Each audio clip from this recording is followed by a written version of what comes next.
Nesse vídeo nós vamos ver o que é um game loop e vamos aprender como isso é aplicado no Unity explorando o ciclo de vida de um script monobehavior. Um programa de computador convencional muitas vezes é executado de uma forma linear. Ele começa no ponto, executa uma sequência de instruções e finaliza. Num jogo isso é um pouco diferente, porque o programa precisa o tempo todo pegar qual foi a entrada do jogador e atualizar a tela com o resultado. E isso é feito através de um loop. Funciona assim, a aplicação inicia e ela já entra num loop. E aí nesse loop ela vai fazer algumas operações, como pegar a entrada do usuário, como um botão pressionado ou um movimento do mouse, vai processar as regras do jogo e vai atualizar a tela com o resultado desse processamento. E isso acontece o tempo todo, literalmente num loop, de uma forma rápida, que dá uma sensação de movimento, como se fosse uma animação. E é isso que a gente chama de game loop. E esse loop vai ser executado até que o programa finalize. Você já deve ter ouvido dizer algo do tipo, esse jogo está rodando a 30 FPS ou a 60 FPS. O FPS é justamente quantos quadros foram atualizados em um segundo. Ou seja, quantas vezes esse game loop aconteceu dentro de um segundo. Quando a gente diz então que um jogo está rodando a 60 FPS, significa que o game loop daquele jogo aconteceu 60 vezes dentro de cada segundo que passou. Então nós programadores, quando criamos um jogo, temos que programar esse loop. E aí a vantagem de usar uma ferramenta como o Unity é que ele já cuidou disso pra gente. A gente só precisa se preocupar com as regras de negócio do nosso jogo. E no Unity a gente faz isso criando scripts monobehavior. A classe monobehavior permite que nós criemos scripts que podem ser anexados a game objects com os comportamentos implementados por nós. É a forma que a gente tem de criar os nossos próprios componentes no Unity.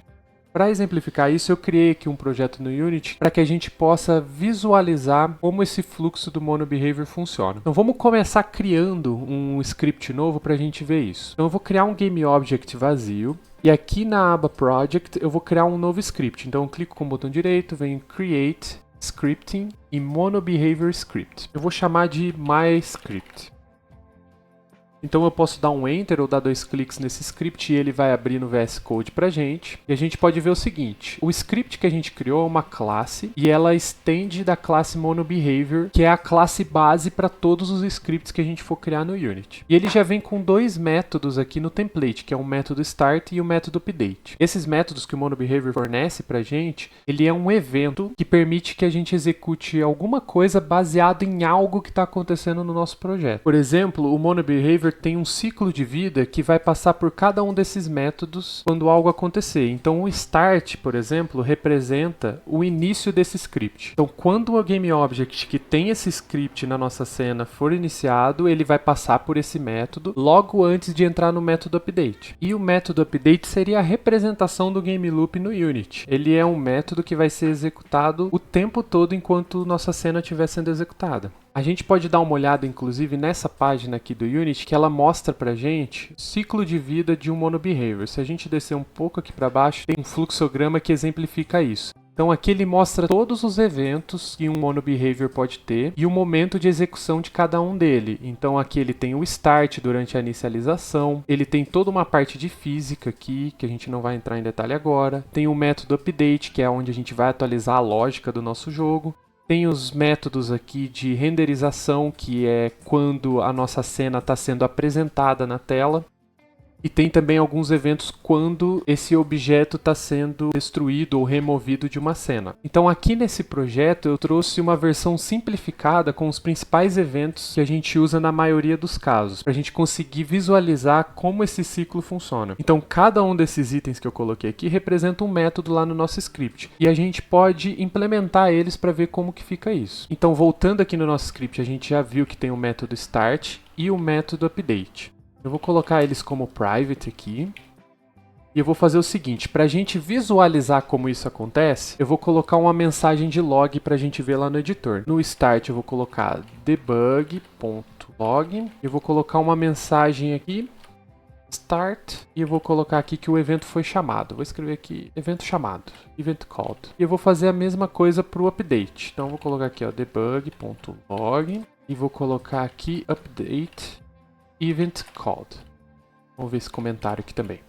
Então, voltando aqui no projeto, eu vou anexar esse script no GameObject que a gente criou. Então, eu vou arrastar ele aqui no inspetor. E aí eu fiz uma pequena mágica aqui por trás dos panos, que a gente vai capturar cada um daqueles logs e atualizar aqui esse fluxograma de acordo com a execução daqueles itens. Vamos ver isso na prática. Então, eu vou pegar aqui a aba console, eu vou colocar aqui do ladinho para a gente poder visualizar as mensagens também. Então, vou deixar ele aqui e eu vou executar o nosso projeto. Então a gente pode ver que aconteceu o seguinte aqui, ó. O método start ele foi chamado uma única vez assim que o nosso GameObject, que tem esse script, iniciou. Enquanto que o update ele vai ser executado para sempre enquanto esse GameObject estiver em execução na nossa cena. Então, enquanto a nossa cena estiver executando e o nosso GameObject estiver aqui ativo, o update vai ser chamado. Então a gente pode ver que ele vai ser incrementado o tempo todo. E a gente pode ver isso pelos logs aqui também. Ó. Aqui, o log de start executou uma vez e o update continua executando a cada loop do nosso jogo. Tanto que, se eu vier aqui no nosso script e desabilitar ele, o game loop para. Então o update para de atualizar, porque o nosso script não está sendo mais executado para esse GameObject. E se eu volto a atualizar ele, o game loop volta a atualizar aqui e o método update vai sendo chamado infinitamente enquanto isso acontecer. Então a gente sabe que o método start é chamado uma vez durante a inicialização e o método update fica sendo chamado enquanto esse script está ativo na nossa cena. Vamos ver um pouquinho dos outros métodos agora também. Começando pelo método awake. Então eu vou escrever aqui o log para ele também.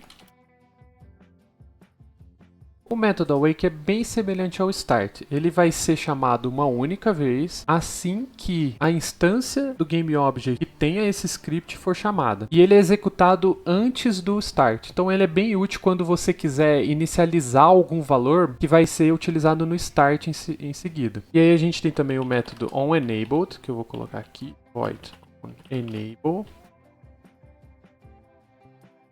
Então, esse método vai ser um evento chamado toda vez que esse script for habilitado. Então, ele vai ser executado a primeira vez, assim como o awake e o start, mas caso o script seja desabilitado por algum motivo durante a execução do jogo e seja habilitado novamente, esse método vai ser chamado novamente. Então, toda vez que o script for habilitado novamente, esse método é chamado. A gente tem também o método onDisable. E ele funciona igual ao onEnable, porém quando o script é desabilitado. Então, toda vez que o script for desabilitado, ele vai chamar esse evento. E por fim, a gente tem o onDestroy. O evento onDestroy vai ser chamado uma única vez quando o GameObject ao qual esse script está anexado for destruído ou removido da cena. Então vamos ver a execução disso na prática. Eu vou começar fazendo o seguinte, eu vou desabilitar esse GameObject, então eu vou deixar ele inativo, ele fica meio acinzentado assim, e vou executar o nosso programa. Então, como o nosso GameObject ainda não foi ativado nenhuma vez, nenhum evento foi chamado. Então, assim que a gente ativar ele a primeira vez, ele vai partir para a execução dos eventos. Então aqui acontece bem rápido, mas primeiro ele chama o awake, depois ele chama o enable e depois ele chama o start, e eles são executados apenas uma vez, e logo em seguida ele entra no game loop, então ele fica executando aqui muitas vezes o update. Se por um acaso a gente vem aqui e desabilita esse script, ele vai executar o onDisable uma vez, mas ele ainda não destruiu o nosso GameObject, porque o GameObject ainda existe. E, inclusive, o update para de ser executado. Se a gente vem aqui e habilita novamente o nosso script, o onEnable é chamado uma segunda vez e ele passa a rodar. Então, toda vez que a gente desabilita, ele chama o onDisable, e toda vez que a gente habilita, ele chama o onEnable e volta a executar. A gente pode também desativar esse GameObject, e isso não significa que a gente está destruindo ele na nossa cena. Então ele não vai chamar o onDestroy, ele vai chamar o onDisable novamente, e se a gente habilita de novo, ele chama o onEnable. E esse fluxo vai acontecendo. E por fim, se a gente vier aqui na cena e apertar um delete para ele apagar de vez esse GameObject, Aí sim ele vai chamar o onDestroy. Então primeiro ele chama o onDisable, porque antes de destruir ele desabilita o script. E no final ele chama o onDestroy e a instância desse objeto deixa de existir. Então com isso a gente consegue entender um pouco melhor o que é um game loop, como que isso funciona no Unity e como que a gente pode utilizar os eventos do MonoBehavior para a gente programar a lógica do nosso jogo dentro desse ciclo de vida que ele fornece pra gente. Então nesse vídeo é isso, eu vou ficando por aqui. Valeu!